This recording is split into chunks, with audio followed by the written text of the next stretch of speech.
FOMO, fear of missing out, it's real. Let's crack it open. Let's see what's inside.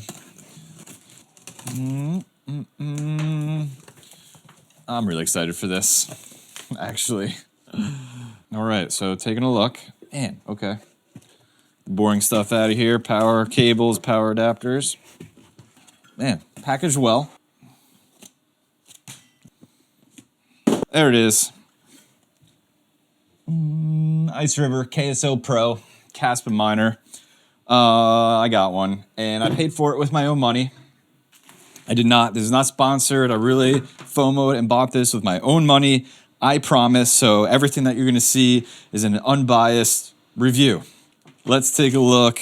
This really unexciting piece of looking hardware. It's got its power here. And yeah, that's it. It's got, what's it got? It's got Ethernet on the back. It's probably like power, USB, I guess for like updates. Oh, fans are interesting. Over here on the bottom, this whole thing is just like a heatsink. And it's got, which looks like mounting holes here, maybe for a fan or something there. But yeah, that's it. So what I'm going to do is I'm going to test the power. We'll see what hash rate we get on this thing.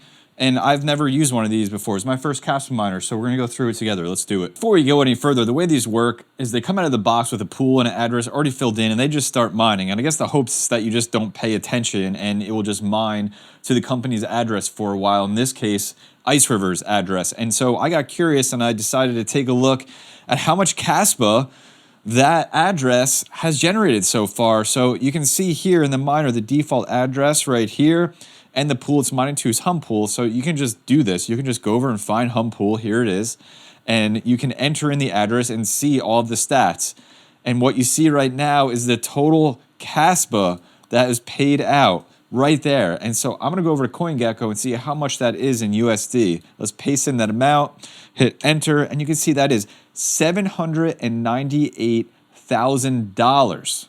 Mining to my wallet address now, and you can see doing a little over 200 gigahash, 204 gigahash. And when I look at the power that it's pulling at the wall on the meter box here, I'm doing 98 watts. And these are advertised to do about 200 gigahash, 400 watts. So I get a little more performance, little less wattage, making this a little bit more efficient than what it's advertised to do. And all these will do plus or minus around 10% of what they're advertised based on the silicon lottery of the chip inside the ASIC, inside this KSO Pro.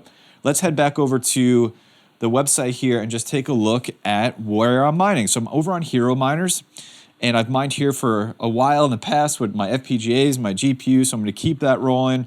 And you can see the KSO Pro picked up right here, showing a little bit more hash rate, but that'll average out as more shares are submitted to the pool, and the hash rate averages out on the KSO Pro.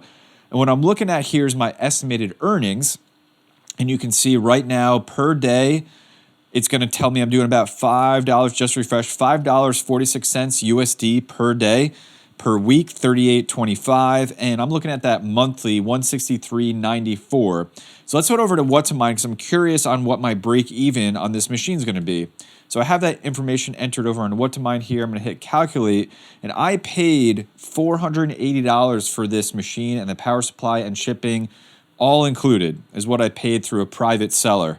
And you can see down here, the break even, if everything stayed the same, is going to be 120 days. We'll call it 120 days to break even on this purchase, which is really, really good. If you've been around for a while, especially in GPU mining, you were looking at multi-year break evens during times like this. But cryptocurrency prices are coming back up. Kaspa just went on fire.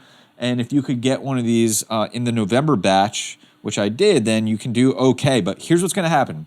More and more and more ASICs are coming online.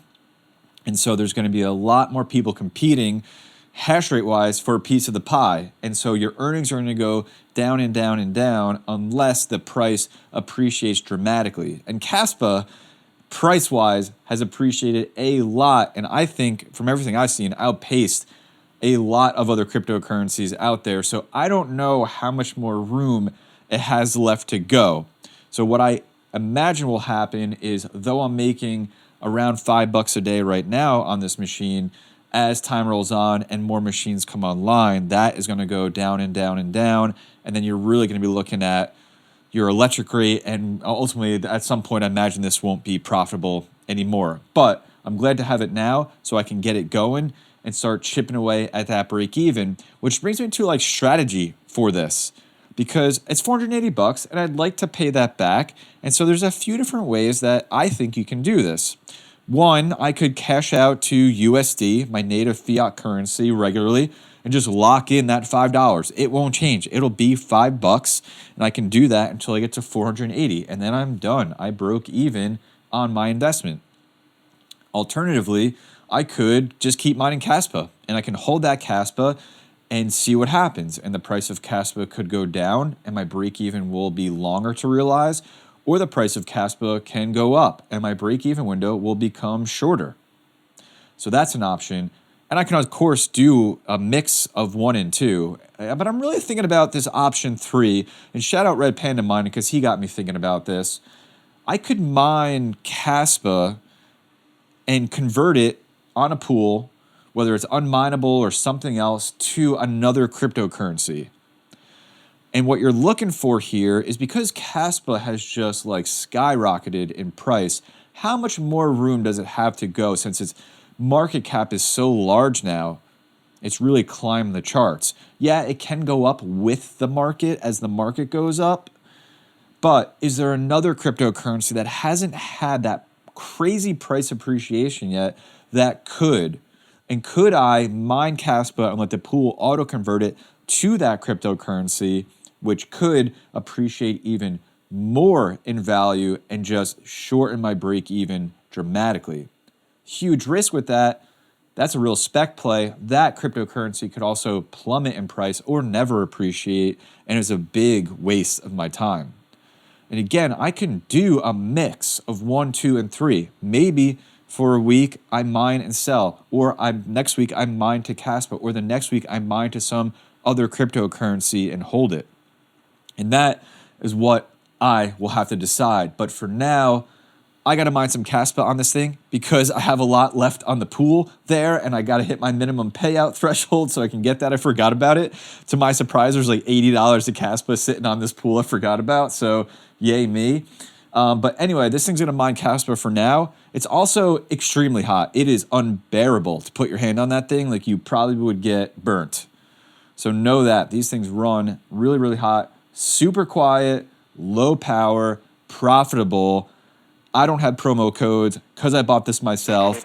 Be careful right now buying these because a lot more Hashrate is going to be coming online soon. Hope you enjoyed the video. Hit the like button if you did. Sub to the channel. Please take care of yourself, each other. See you in the next video.